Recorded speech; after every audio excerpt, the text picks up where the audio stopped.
Бях на 14 или 15 години. Имах червени пъпки по бузите, по брадичката и всъщност правих каквото се сетя, за да опитам да ги прикрия. Използвах доста тежък грим на лицето си, прикривах ги с дългата си тогава коса и всъщност така май доста повече влоших ситуацията си.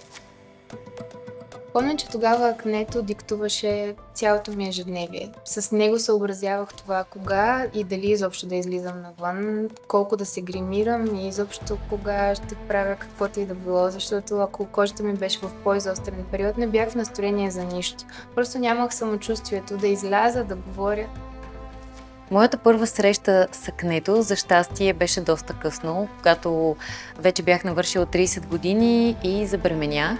И изведнъж се появи едно хормонално акне, което въобще не бях подготвена за него. Общо взето в зоната на брадичката започнаха да избиват пъпка след пъпка и аз се почувствах много зле, понеже до момента никога не ми се беше налагало да се справям с такъв проблем и, честно казвам, бях супер неподготвен. Разбира се, че прикривах несъвършенствата по кожата ми, защото не съм свикнала да ги виждам, тъй като работя като модел, винаги съм имала страхотна кожа и това е било част от работата ми и причината, поради която са ме избирали.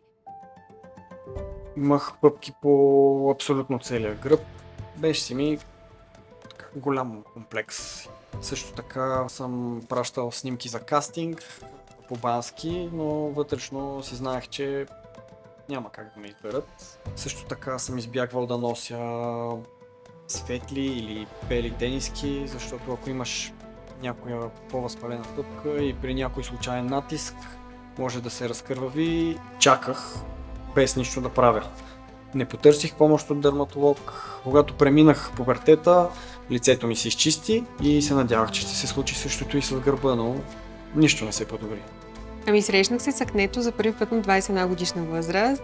Винаги съм имала много хубава кожа и не съм си мислила, че някой ден състоянието им може да се влоши, но ето, че се случи и беше точно в период, в който може много да ти повлияе психически.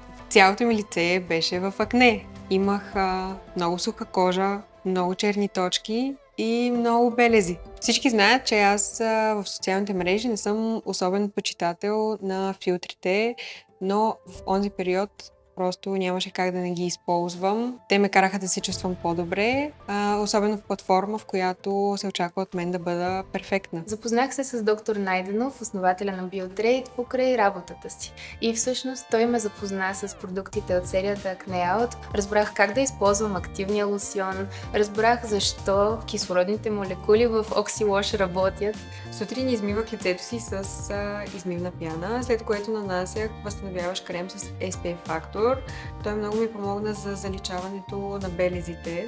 За външно лечение съм използвал много продукти, минал съм през много, но единствения, който се е задържал от началото на лечението дори до ден днешен е Acne Out активен лосьон. От днес се чувствам страхотно в кожата си. Пожелавам на всеки да се чувства така. Винаги, когато ми се появи някакво несъвършенство, петънце или пъпка, просто го туширам от раз с активния лосьон. Вече не се притеснявам пред хората и не се притеснявам каква дреха ще облека.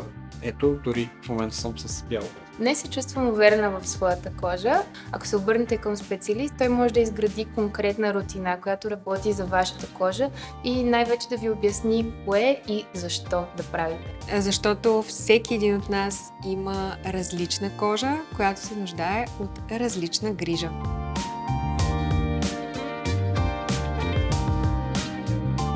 30 години Acne Out променя историята на твоята кожа.